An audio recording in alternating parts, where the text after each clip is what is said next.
included in your listing contract. Oh, absolutely, must You be. would in a buyer Yeah. agency, yeah. The real estate board, you know, they won't put it up if it's not there. It's got to be in your contract when you turn it into the board. And therefore, so, you know, so, I mean, people argue, does the seller realize what that means, you know, blah, blah, blah. I don't know. You know, I'm certainly hoping so, but I don't know. But it shows up in the comments, in the private comments. Yeah, and that's It doesn't 'cause show up in the compensation spot. there'll be a asterisk there, Oh, and then it's in realtor's comments. There's not enough room in that field. oh, If it ever comes a point in time when there's enough room, then it'll all go in there. okay. But you can't get it all in there, so you put an asterisk in there, and you look in the realtor comment, and you'll see the full thing spelled out. Yeah. Okay, any comments? What else, other than scheduling? Natalie's been trying to get me to talk about the do not solicit. Okay, the real estate board has a program and has had for some time now that if a client, like a seller of some sort, usually does not want to be solicited when their listing expires, we have given the seller, not the realtor, we've given the seller, so they won't be annoyed with our profession, the ability to let us know that they do not want to be solicited. So the seller must write the letter to the board, and the board will put it on. Okay?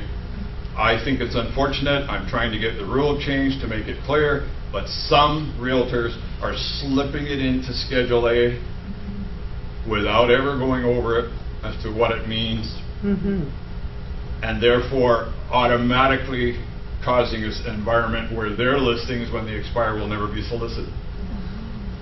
That's totally unfair, in my opinion. It needs to be the seller, and in my personal opinion, it needs to be in a separate written document or form or letter, separate from the listing agreement. So they absolutely sign and approve that. Okay, then it's put on there. Now, the big question that comes up is, when does it expire? I don't know. I'm making up my own rule. My own rule is, you know, it's hard when you come down to rules to cover everything. It really, really is. Like this, and the more fine tuning you put into rules and regulations, the more creative people get about how to get around it, right? It's better off leaving it broad sometimes and just saying you can't do it, right? But what I want to see happen is that is separated completely, and what I believe is that when that listing is now relisted or sold in the future, it's gone with that listing, if you know what I mean. So if the last listing listed expires and they have do not solicit on there, or don't contact this person on there, then that would stay alive as long as that property is not relisted or sold again, for as long as that goes on. Okay, that's why it's put on the listing. We used to have a list, I think we might still have it, but I'm not sure about that, but we used to have this list of all the properties. Well, the problem with that is it stayed there forever and people never knew. It could be 10 years later and it's sold 3 times and I still can't solicit this property. Like, it wasn't meant for that. It was for that particular client. So if that client then goes back in a year's time or 2 years' time, puts their house back on the market with another realtor or sells it, and another buyer, another seller moves in and then relists their property in the future, it's gone, in my opinion. It was stuck to that one listing. Well, that's the way I'm looking at it. Yes? Does that have to come in at the time you take the listing, or can it come in just before it expires? It can come in any time. I had one poor lady wrote me late last week, absolutely beside herself, because she had a cancellation with a 90-day clause on it, and she thought that prevented her from being solicited. And I told her, I said, listen, she's an elderly lady, and I said, listen, that does not protect you from that. You know, so what I'm going to do based on your letter is have the MLS add that, because that, you know, that's obviously what you want. And you've written this letter to me, so that's what we'll do. So it can be added at any time. Okay? And there was one other one on my list. Oh, all measurements of prox. What was that? No, just that comment. I'll say this: like we do run into listings, all measurements of prox quite often.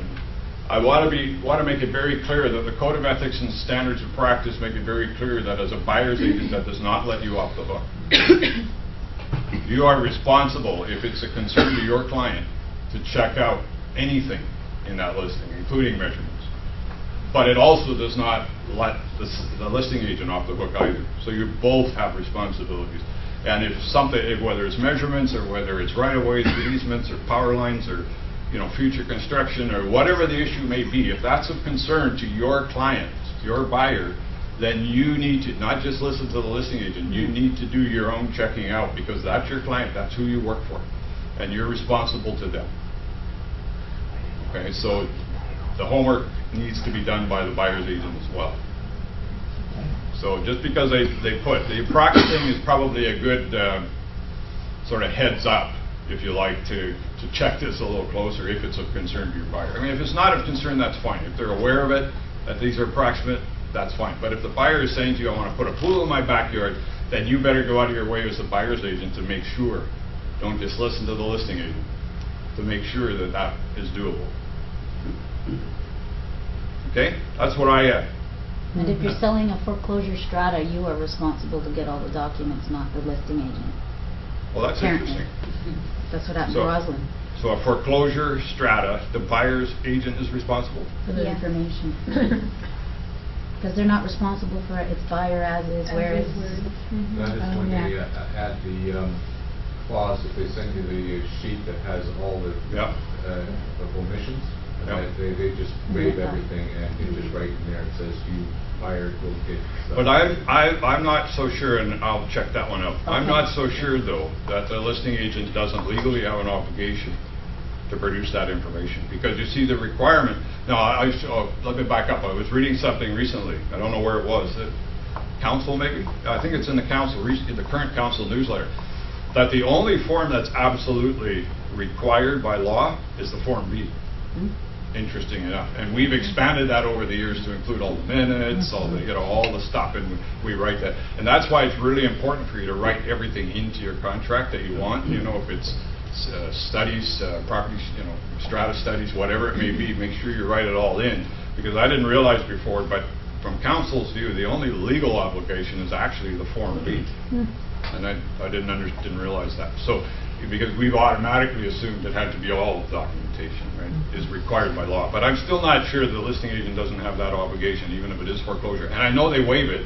That's because the seller, who's the court, probably, or at least, or the bank, they don't have any way of guaranteeing it. It's the trustee that's Yeah, handling it. that's fine. The one that forces you to take on that Yep. sheet of paper. But I still think the listing agent has a duty. And I'll have to verify that one. Get back to you. Okay. Is that it? Yeah. All right, thank you very much.